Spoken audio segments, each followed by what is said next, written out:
Bueno, gracias de nuevo. Bueno, muchas de las cosas que tenía pensado para charlar en este último eje, ya lo dijeron quienes me sucedieron. Eso es lo que suele suceder cuando uno queda para el final, ¿no? Pero bueno, quiero decir, en todo caso, compartirles mi experiencia en cuanto al trabajo sobre la frontera de la banda oriental, el trabajo con las fuentes sobre ese espacio, tanto con las fuentes inéditas como las editas. Voy a comentar un poco en general con cuáles más o menos trabajé y las problemáticas que van apareciendo en ese sentido, ¿no?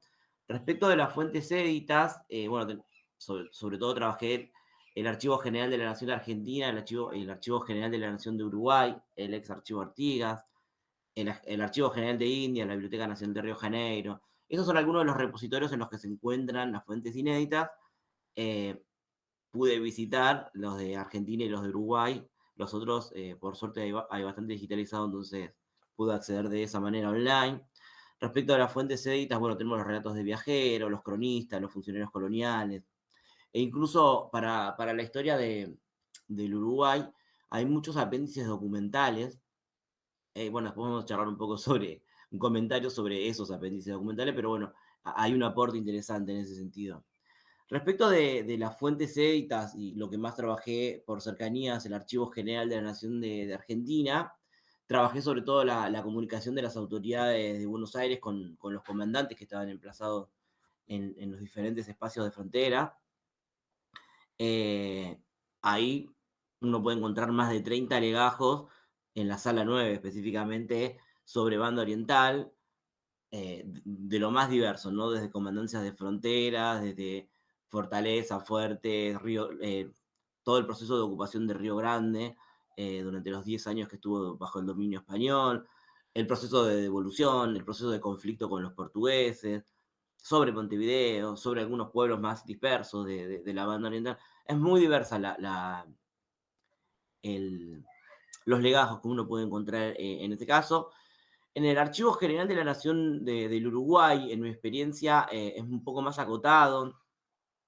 Lo más interesante que encontré ahí son colecciones privadas. Hay una colección privada de un historiador que se llamaba Pibe el Devoto, eh, donde hay poco material inédito en general, pero hay algunos legajos que son bastante ricos para lo que a nosotros nos interesa, porque hay, no sé, diarios de expedición y demás. De hecho, incluso hay algunos que se publicaron hace poco en Tefros, uno es la expedición de Pacheco, bueno, se encuentra en ese repositorio. Esos son por ahí lo más interesante que he encontrado en la banda, en el Uruguay. Las problemáticas, bueno, como tengo algunos ejes ahí para comentarles de algunas problemáticas que van apareciendo, ¿no? Por un lado, eh, sobre todo en los de Archivo General de la Nación de Argentina, bueno, ausencia de material o que están dañados, ¿no? Como algunos colegas ahí decían, o por ahí tienen un rótulo que no se corresponde con lo que después uno encuentra al interior, ¿no? No contienen necesariamente lo que anuncian. No sé, por ejemplo, hay uno que yo me lo imaginaba como muy rico, que es con el conflicto con los portugueses y conflictos territoriales, dice, y solamente es de contabilidad, de cuestiones económicas para devolver Río Grande, todas las cuestiones económicas. No, por decir un ejemplo, ¿no? Hay material que está dañado, por ejemplo, o mal catalogado. O sea, por ejemplo, me encontré con un legajo bueno, que anunciaba que se llamaba Maldonado, Banda Oriental y varios pueblos. Bueno, no encontré precisamente lo que yo esperaba, y sino que incluso no fue preservada según el órgano de emisión, sino que, no sé, en ese caso es un legajo que estaba ordenado a posteriori, o sea, todo lo que no encajaba en los otros legajos, bueno, lo pusieron en una caja que le pusieron ese rótulo, y hay de diferentes momentos, está todo mezclado, entonces a veces nos encontramos con esos problemas, ¿no? En el caso del Archivo General de la Nación, como decía, en ese caso eran una colección privada, lo que más me pareció importante en ese caso. La mayor parte son fuentes transcriptas de diferentes repositorios que están mecanografiadas. Y ahí nos aparece el problema bueno, nos limita la posibilidad de interpretar el documento original, ¿no? Un poco ya Lorena decía hace un rato, bueno, citando a Lidia Nacuzzi, esto de cómo analizar el documento casi con una mirada antropológica, bueno, esa parte en este caso se pierde, ¿no? De la misma manera que con las fuentes éditas, tanto los relatos de viajeros que nos encontramos, como los distintos informes, crónicas que van dejando tanto los funcionarios coloniales como viajeros, y los apéndices documentales, que decía que son muy importantes. La mayor parte de lo que yo encontré de la historia del Uruguay, muchos tienen apéndices documentales o una abundante cita de ellos, pero es la interpretación hay recortes, ¿no? Están parciales, entonces hay como una interpretación parcial de esos documentos. Entonces, en todos esos casos, como en la copia mecanografiada del Archivo General de la Nación de Uruguay, ahí el problema que nos aparece es que estos documentos ya fueron interpretados por otros de alguna manera, ¿no? En muchos casos se modernizó la escritura, se hicieron recortes de acuerdo a los intereses de los autores, ¿no? Todo lo cual nos impide justamente esto que decía más temprano Lorena, que recomienda Lidia Nacuzzi, esto de la lectura entre líneas, ¿no? Ver las marcas originales, interpretar el sentido del autor original y demás. Bueno, esa parte se nos pierde en este tipo de documentos que no dejan de ser interesantes, que nos dejan una mirada sobre el tema que nos interesa, pero en este caso, bueno, hay una parte que se pierde. Finalmente, respecto a la cartografía histórica, bueno, los mapas y los planos que podemos encontrar tanto en los repositorios como que mencioné como en otros repositorios digitales, bueno, sabemos la función que cumplían la cartografía, ¿no? Como un instrumento de mostrar el avance, de alguna manera, de apropiación de ese espacio, que no necesariamente ocupan, ¿no? Esto ya lo charlaban, se charlaba en el panel anterior. Entonces, una de las problemáticas que ahí aparece es que muchas veces tanto los planos como los mapas aparecen separados de su contexto de producción, bueno, lo que nos permite también una interpretación parcial del fenómeno. Esto, bueno, lo ha trabajado un poco más en profundidad Ailén Enrique o incluso Karina Nucaioli, sobre esto de que los mapas a veces aparecen separados, la cartografía aparece separada de su fuente, del resto del contexto, ¿no? En este caso, un ejemplo que me apareció es un mapa de la entrada, como estaba investigando el proceso de la conquista de Río Grande del Sur, Río Grande de San Pedro para este periodo. Hay un mapa que tiene mucho detalle respecto de dónde está el fuerte principal, de dónde están las guardias, cómo son las guardias para con los portugueses, cómo son las guardias para con los indígenas, pero nos falta todo el contexto de producción de ese mapa, entonces hay información que se nos pierde. Lo mismo para con los fuertes, a veces aparece el plano, pero no, el plano solo no nos dice nada si no sabemos para qué lo construyeron, de qué manera, quién. Entonces, bueno, esas son algunas de las problemáticas que nos van apareciendo con el tema de la cartografía, los planos.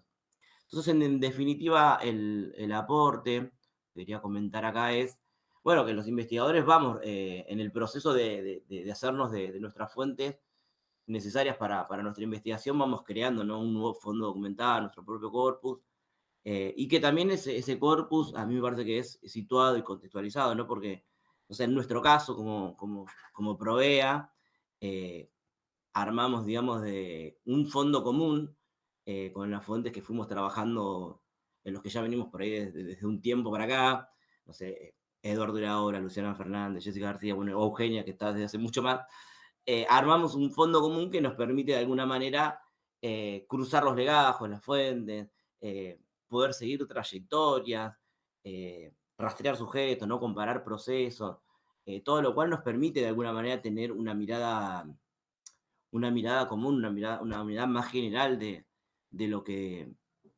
denominamos frontera sur, porque a veces cuando uno se queda solo con los legajos, los documentos de su espacio, a veces se pierden otras miradas. O sea, algunos ejemplos para comentarle, hace unos años cuando empecé, ya hace mucho tiempo con esto, Eugenia me recomendó que vaya al archivo porque habíamos encontrado unos legajos que decía que había blandengues de Luján en la banda oriental y que, bueno, había unos conflictos de aquel lado y le pedían al comandante de Luján que resuelva.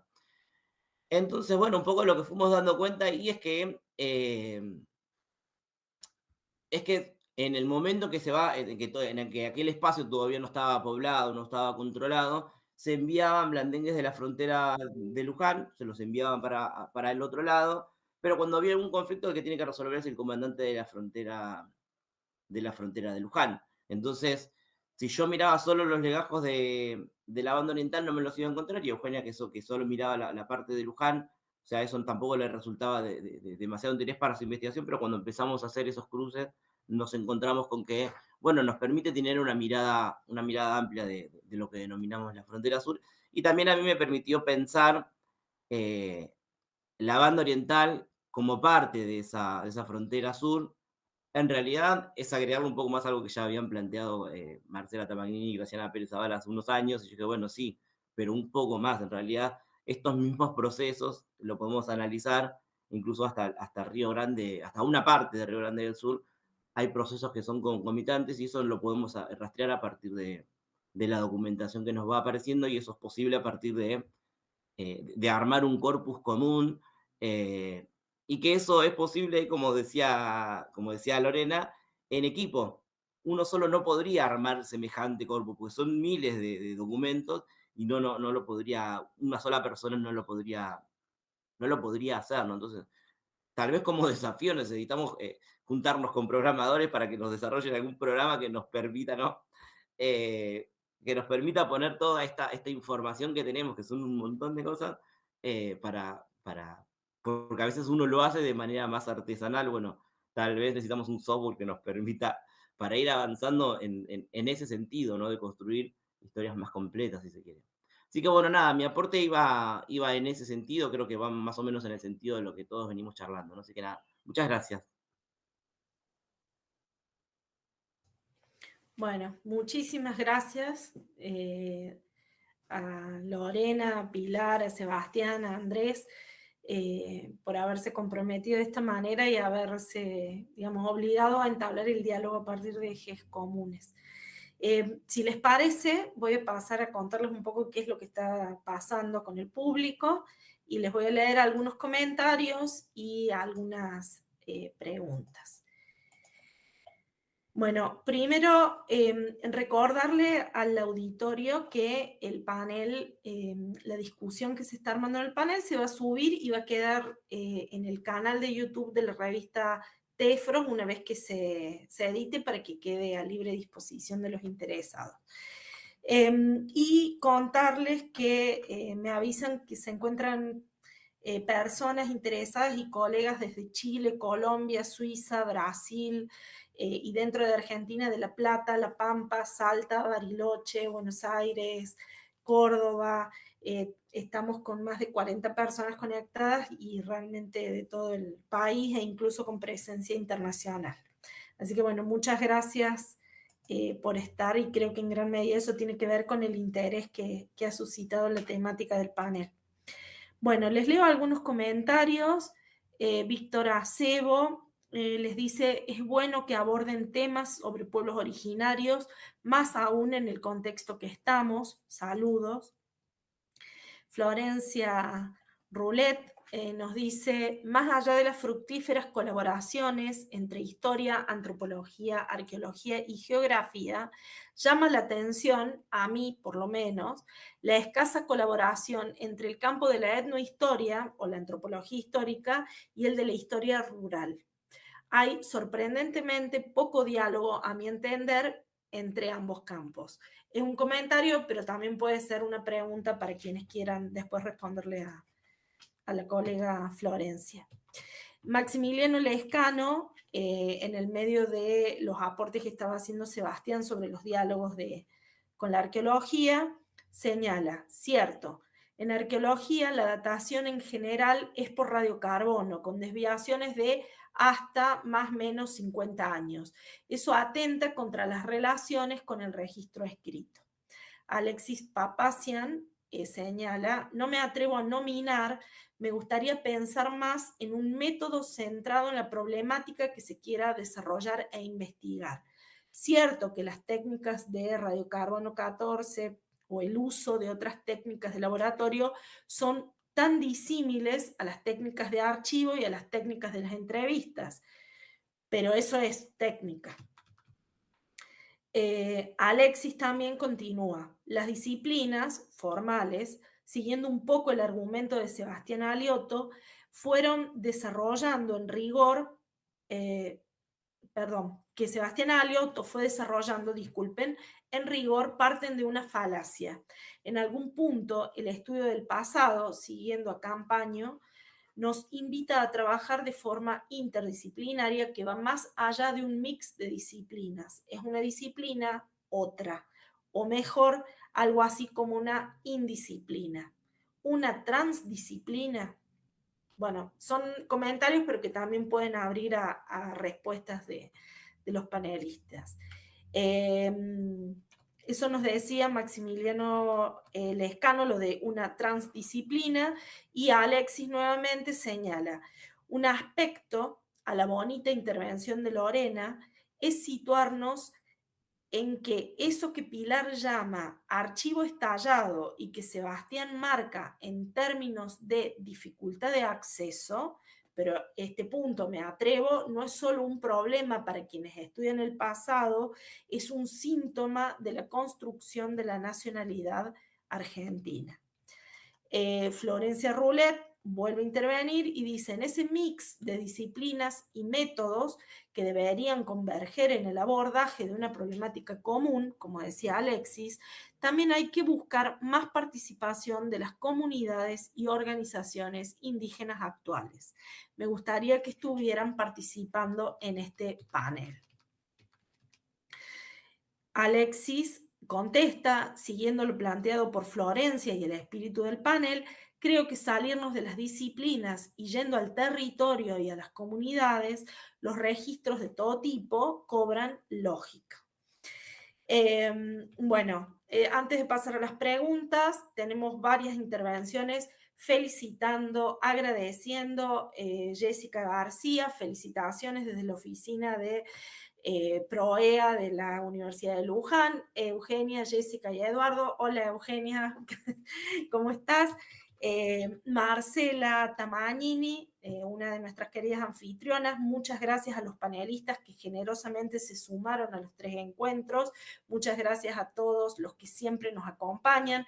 María Fernanda García, excelente panel, muchas gracias.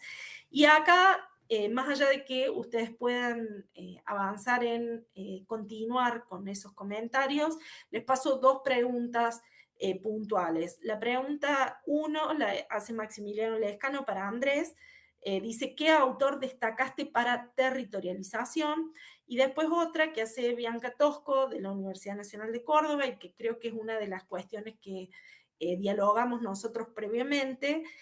Plantea lo siguiente, en relación a los vínculos interdisciplinares, me gustaría preguntarle a los expositores por las coincidencias o diferencias que encuentran entre la historia indígena y la etnohistoria. Así que bueno, de eso se trató el debate. No sé, aquí ya no tenemos un orden pautado, así que les pido que me levanten la mano y les voy dando la palabra. No sé si Andrés primero querés resolver esa pregunta puntual, que es como cortita, y después seguimos. Sí, porque es cortita. Hace unos años, no sé cómo se pronuncia, es un geógrafo brasileño, Gaspar, dio hace un tiempo Gaspar, porque cada uno le decía como le parecía cuando vino a dar el seminario en Filo. Algunos le decían Hasberg, otros Gaspar. Es un autor brasileño, te lo escribo si querés en el chat, así te queda. Que trabaja sobre el concepto de territorialización y pensar cómo cada sujeto o cada grupo en realidad van entendiendo o apropiándose del espacio de una manera distinta. Así que bueno, de ahí sacaba esa idea, ese concepto. Mejor, Andrés, si pudieras deletrearlo, porque no tenemos acceso al chat donde está el público. Si te acordás. No, lo escribo, sino en el chat de No, está bien, no, porque no va a estar no, en en el chat de No. la otra transmisión por YouTube. Ah, estás conectado, Lo perfecto. estaba mirando Entonces, hace un rato, así que lo escribo por ahí. listo.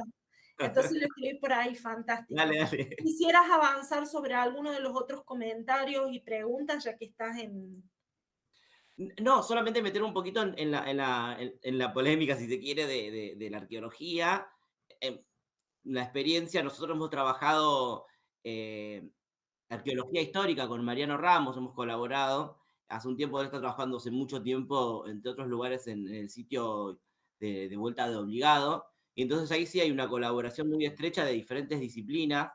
Bueno, nosotros desde la historia hemos trabajado conjuntamente, pero hay un poco, como decía Sebastián, hay que confluir y hay que estar en el mismo equipo para poder desarrollar un trabajo conjunto en ese caso. Tal vez es diferente en ese caso porque es arqueología histórica que tiene su propia metodología y demás, ¿no? Entonces ahí nos permitió colaborar de otra manera. Pero bueno, nada, solamente eso. Así que bueno, nada, gracias. Sí, Pilar, creo que levantaste la mano. Sí, quería hacer un comentario respecto de lo que dice Florencia en relación al trabajo en colaboración con las comunidades, que justamente a lo que estaba apuntando, pensando en cómo se construye los archivos con los que trabajamos y el lugar en el que estamos nosotros como investigadores, y digamos, esta posibilidad de encontrar fuentes, de publicarlas, de darlas a conocer, de darles difusión, etcétera, también nos está colocando en un lugar bastante complicado, que es el de ser mediadores de eso. Es decir, de eso mismo que nosotros pensamos de quienes producen esa documentación con la que trabajamos, muchas veces termina siendo un trabajo nuestro, ¿no? Y no está bueno, porque el acceso a la información debería ser pública, debería pensarse, ¿no? O sea, y en este sentido pienso también el trabajo con los archivistas, de decir de qué forma se construyen esos sujetos para hacer también posible el acceso a esa documentación, no solo a partir de la expertise que uno tiene porque se dedica a tiempo completo a hacer investigación, sino que pueda llegar a esa información quien lo necesite, ¿no? Es decir, en cierto sentido, correrse de ese lugar de mediador y poder facilitar ese acceso, ¿no? Y creo que en parte desde el lugar que uno tiene para construir la historicidad de eso, poder acercar documentación que produjeron las propias comunidades o sus familiares o sus, digamos, sus antepasados, bueno, debería ser un camino que se allane mucho más. Ahora, ¿cuáles son las propuestas para eso? Bueno, Sebastián dijo, hay que publicar más fuentes, yo creo que hay que generar accesos mucho más a menos a los archivos, sino es que más o menos uno tiene que ir destrabando el Tetris de lo que son cada uno de los archivos en los que trabajamos y en los que se nos va gran parte del trabajo, ¿no? Es decir, tiene que haber ahí también una mediación sobre el archivo, con conciencia de que ese archivo está construyendo relaciones de poder desigual, ¿no? Eso quería decir. Muchas gracias. ¿Quién quisiera continuar? ¿Lore? Sí, no, solo hacer un comentario muy chiquito sobre esto que planteabas, que alguien mencionaba sobre antropología histórica o etnohistoria, historia indígena. Me parece que, digamos, las denominaciones de estos campos han ido variando. De hecho, bueno, tienen en sí misma una historia, ¿no? La construcción de la etnohistoria, como, digamos, a partir de acontecimientos específicos, reclamos, etcétera, y después, digamos, la especificidad de lo que es o no la antropología histórica. Y me parece que, no, Sebastián está con algún problema técnico. Que por ahí algo que yo había comentado es esta cuestión de rescatar lo que propone Mandrini como historia indígena, en términos de que en todo caso lo central es la construcción de problemas y preguntas, ¿no? Más allá de estas denominaciones que por supuesto han llevado y tienen largas discusiones, digo, no hay por qué desconocerlas, pero sí esta cuestión de ponderar la reconstrucción de los procesos históricos más allá de los nombres que pueda ir teniendo, se van asignado al campo. Es simplemente eso. Y agradecer los comentarios y la participación. Muchas gracias. Sebastián, ¿querrías agregar algo?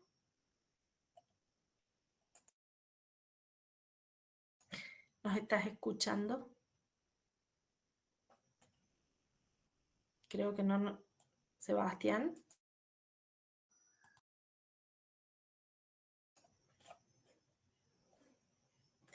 Bueno, me parece que debe estar con algún problema técnico. Ahí estás. ¿Me escuchan ustedes? Porque yo no sé qué pasó con mi compu que no los escucho, pero bueno. Bien. Sí, un par de cositas sobre los comentarios. Por un lado, lo de la historia rural, estoy completamente de acuerdo con lo que dijo Florencia. A mí también me llama la atención ese poco diálogo que hay entre los dos campos, a pesar de que tienen tanto en común. Y me llama la atención de hace tiempo, porque me acuerdo de haber hecho una monografía para un seminario que no me acuerdo si dio Jorge Hellman o Juan Carlos Garavaglia, y sobre historia rural, y parte de mi argumento era sobre el poco diálogo que había entre los dos campos, digamos, a pesar de que los dos campos se habían renovado en la misma época, básicamente en la década del 80, y que de hecho sus artífices habían coincidido en parte, ¿no? Incluso en las mismas instituciones, como por ejemplo en el Instituto de Estudios Históricos Sociales de la Universidad del Centro en algún momento. Sin embargo, digamos, ha habido algunos diálogos menores, pero no creo que no se ha logrado la suficiente interacción entre los dos. Y después, respecto de la cuestión disciplinar, polémica, digamos, yo creo que este campo justamente es como, creo que se dijo también, es una especie de campo mestizo, que lo que está haciendo es, creo que lo que tratamos de hacer, más allá de dónde proviene cada uno, de lo que haya estudiado originalmente, es tratar de borrar esas fronteras disciplinares que de hecho, digamos, son fronteras que quizá no deberían haber existido nunca y que son hijas de una concepción fenecida ya de cómo funcionaban las sociedades, ¿no? Esa división entre historia y antropología, y que cada una estudia, que, como dije al principio, ¿no? Un tipo de sociedad diferente, es hija de una visión evolucionista del siglo XIX que ya no tiene sentido, me parece, sostener. Lo que no implica, de todas formas, que, digamos, este campo sea igualmente aceptado como parte de la historia. No sé si pasa lo mismo con la antropología, pero no es fácil integrar este subcampo, digamos, a la historia en general, ¿no? Si uno lee, a pesar de que se ha mejorado mucho, si uno lee una historia argentina general o una historia de América, lo que sea, el tema fronterizo y el tema de las sociedades indígenas siempre ocupa un lugar relativamente marginal, o un capítulo aparte que no se integra con la totalidad de la obra. Eso es algo que también señalaba Mandrini en alguno de sus balances generales, ¿no? Yo creo que avanzamos un poco sobre eso, pero no lo suficiente todavía. Así que creo que es como un campo en que, digamos, que trata de borrar las fronteras disciplinares. Es un campo mestizo que, sin embargo, no ha logrado, por lo menos en el caso de la historia, integrarse del todo a otras subáreas o subdisciplinas dentro de la disciplina mayor, ¿no? Bueno, eso. Bueno, muchísimas gracias. Quiero hacer un precierre antes de invitarla a Graciana que vuelva a hacerse visible. Bueno, me gustaría en primer lugar, rescatar dos Sí, cuestiones. perdón. Sí. Decime. ¿Cómo? Bueno, me parece que debe estar con algún problema Bueno. técnico. Ahí estás. Decime. Sebastián, ¿Me escuchan no, ustedes? es Porque viejo. yo no sé qué pasó con mi compu, que no sé, pero bueno. Bien. Sebastián, ¿podés silenciarte? Ahí está, es como que llegó con un delay tardío. Ahí está todo bien, eran preguntas previas. Bueno, entonces yo antes de hacer el precierre, no, creo que ha salido bien, hemos podido dialogar tranquilos, ya son las 8:10, así que es hora de hacer el cierre. Espero que el público y los panelistas sobre todo hayan disfrutado del diálogo y del espacio, que Graciana en representación de TEFROS les va a dar el cierre definitivo, pero que el equipo de trabajo de TEFROS haya disfrutado esto y le haya gustado como salió, porque en definitiva la propuesta fue cambiar la dinámica de los paneles tal como venían funcionando, y bueno, nos arriesgamos, tomamos ese riesgo, así que espero que haya funcionado. Quiero rescatar dos cosas, volver a invitarlos a publicar en la revista TEFROS, y no solo por la calidad académica de la publicación, sino especialmente por el acompañamiento y el cuidado del equipo editorial, cosa que no siempre es así que lo quiero rescatar.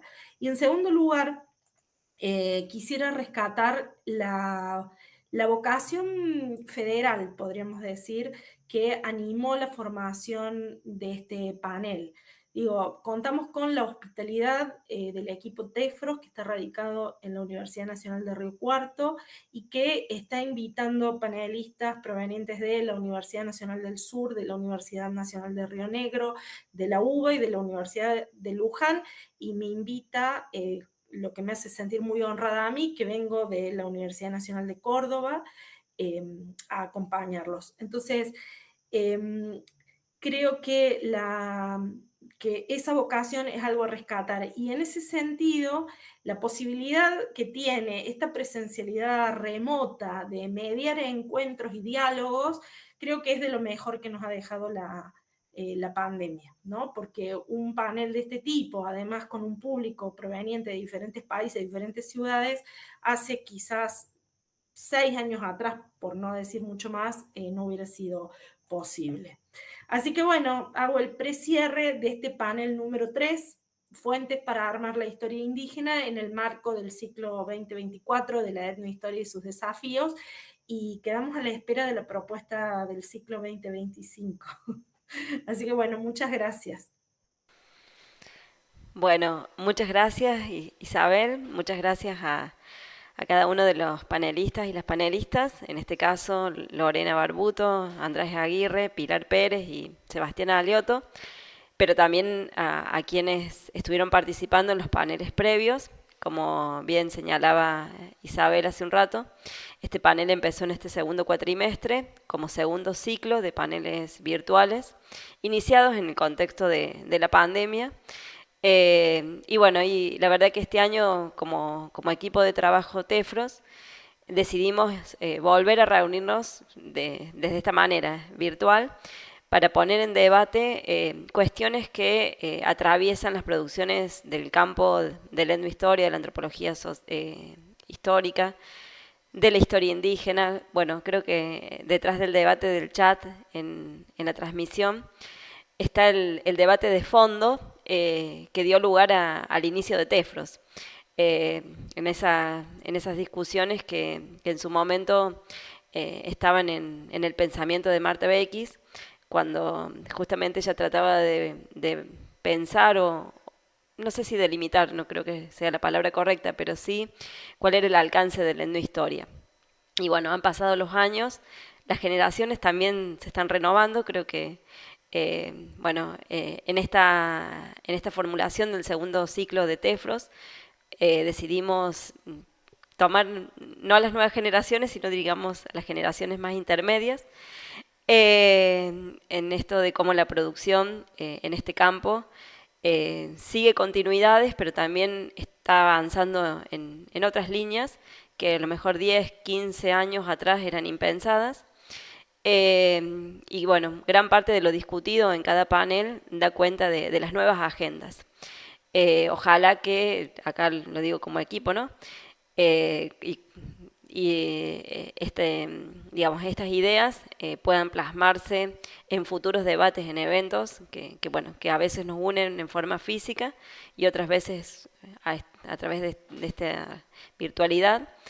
Pero también, bueno, en la publicación, en las distintas revistas que están vinculadas con la temática de la historia indígena, la historia de frontera.